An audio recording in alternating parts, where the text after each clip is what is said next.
여러분은 하루를 기적이라고 생각해 본 적이 있으십니까? 우리 은행 통장에 무명의 후원자가 매일 수백만 원씩 송금해 주면서 그것을 하루 동안에 다 쓰라고 한다면 얼마나 신기하고 흥분될까요? 그러나 그것보다 더 신기한 일들을 우리는 매일같이 경험하고 삽니다. 우리가 자고 일어나면 86,400초가 깨끗한 지폐처럼 우리 앞에 서복히 쌓여 있는 것입니다. 삶의 무한한 가능성이 여러분 앞에 매일같이 펼쳐지는 것이죠. 그래서 여러분이 아침에 일어날 때 느껴야 되는 최초의 감정은 새로운 하루를 맞았다는 감격과 기쁨이어야 하며 또 하나님께 감사의 기도를 올리면서 하루를 시작해야 하는 것입니다. 시간관리 전문가 마이클 포티노 씨가 미국인들의 시간 사용 행태를 조사했는데 우리 사람이 70세를 산다고 가정했을 때에 5년은 줄 서는데 시간을 보내고요.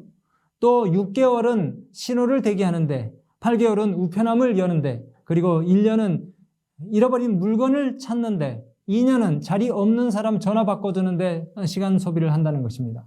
그리고 4년은 허드렛 일, 가사일과 같은 일들, 그리고 6년은 밥 먹는데 시간을, 요즘같이 인터넷을 많이 사용하는 그런 시대라면은 유튜브나 또 기타 불필요한 정보들을 우리가 보는데 시간을 많이 낭비하겠죠. 하루하루 8시간을 잔다면 일생 동안 수면 시간은 23시간, 23년. 결론적으로 미국인들이 먹고 자고 줄 서서 기다리는 시간을 모두 합하면 무려 43년의 시간을 우리가 낭비하는 것입니다. 사실 하루 중 자기가 활용할 수 있는 시간은 결국 9시간밖에 되지 않는다는 것이니까 우리에게 주어진 24시간을 얼마나 우리가 소중하고 의미 있게 사용해야 되는지에 대해서 다시 한번 생각해 보게 되는 것입니다. 여기 한 좋은 모범이 되는 사례가 있는데요. 러시아의 과학자 류비세프는 시간에 대한 매우 비상한 결심을 하였습니다.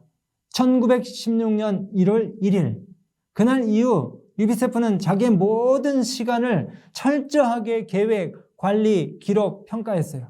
이른바 시간 통계법을 통해서 그로부터 1972년 사망할 때까지 56년간을 시간 효율의 극대화를 위해서 살다시피 했다는 것입니다.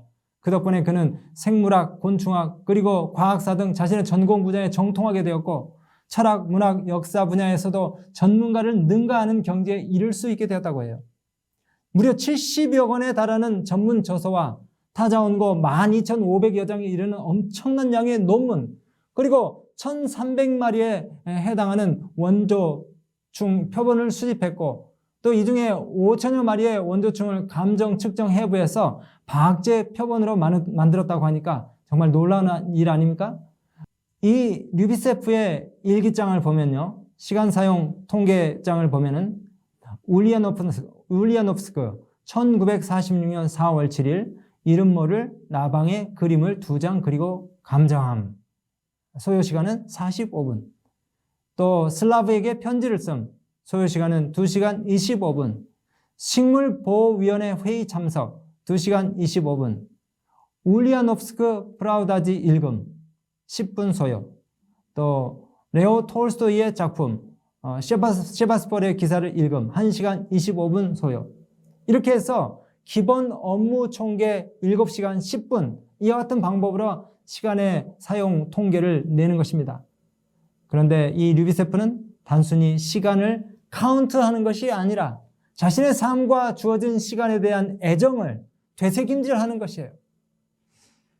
저는 우리 쉐마 영어성경 암송학교에 참여하는 모든 분들이 이 시간의 가치를 헤아리고 그 밀도를 높여서 활용하는 하나님의 참된 청지기들이 다 되시기를 간절히 바라고 또 그러기 위해서 우리가 부스러기 짜투리 시간을 잘 활용할 줄 아는 지혜를 발휘하기를 간절히 바랍니다.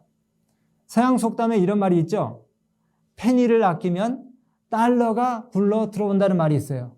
하루에 15분 짜투리 시간을 아끼면 책 한 권을 읽을 수 있고 또 하루 15분을 아끼면은 악기 하나를 1년에 배울 수가 있어요. 외국어 회화를 중급 정도의 실력으로 우리가 올릴 수도 있고 또 이 일을 3년간 지속한다면 어떤 한 분야의 전문가가 될 수 있다는 겁니다. 40년 동안 매일같이 15분을 아끼면 책 1,000권을 읽을 수 있는 놀라운 업적을 우리가 이룰 수 있고요. 또 이것은 대학을 5번 다닌 것과 마땅한 그런 그 결과가 될 수 있다는 것입니다. 그렇다면 여러분, 지금보다 우리가 하루 1시간을 더 잘 활용할 수 있다면 10년 후에 여러분들의 모습이 어떻게 변할 수 있으라고 상상하시겠습니까? 성경의 에베소서 5장 17절에 여러분 잘 아시는 말씀이 있죠. 세월을 아끼라. 때가 악하니라.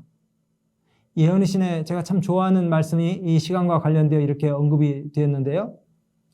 인생의 성공은 세상에서 아주 작은 일이라고 칭하는 것들을 신실히 주의하여서 실천하는 데 있다. 아주 작은 조그마한 자선의 행위, 또 조그마한 극기의 활동, 사람에게 도움이 되는 간단한 말, 작은 죄를 경계하여 감시하는 것, 이것이 곧 그리스도교의 신앙이다. 날마다 받은 축복을 감사한 마음으로 인정하는 것, 날마다의 기회를 지혜 있게 이용하는 것, 그리고 위탁된 달란트를 부지런히 개발시키는 것, 이것이 우리 주님께서 요구하시는 것들이다. 작은 의무를 신실히 이행하는 자는 더 큰 책임의 요구에도 응할 준비가 갖춰질 것이다. 일상생에 친절하고 예의 바른 사람, 가정에서 관대하고 오래 참으며 항상 그의 가정을 행복하게 만드는 것을 목적으로 삼는 자는 주님께서 부르실 때에 제일 먼저 자기를 부인하고 희생할 자이다. 참 좋은 말씀이지 않습니까? 마지막으로 시간 관리의 핵심은 우선순위를 결정하는 것입니다. 사실 긴급한 것부터가 아니라 중요한 것부터. 요즘같이 정보의 홍수시대, 우선순위와 가치관이 혼돈되는 시대에 예수님께서 보이신 지혜를 우리가 배워가면서 시간의 밀도를 높이는 일에 최선을 다하고 무엇보다 성경 말씀을 수시로 틈난 대로 읽고 반복하는 것에 부지런한다면 하나님께서 여러분 모두를 크게 축복하실 것이라고 생각합니다. 예수님이 십자가에서 돌아가시기 직전에 마지막으로 쏟아내신 한마디, 다 이루었다, 다 이루었다라는 이 말씀의 의미를 우리 삶을 통해서 적용하고 실천하는 우리 모든 쉐마 영어 성경 암성학교 회원 여러분이 다 되시기를 간절히 바랍니다. 감사합니다.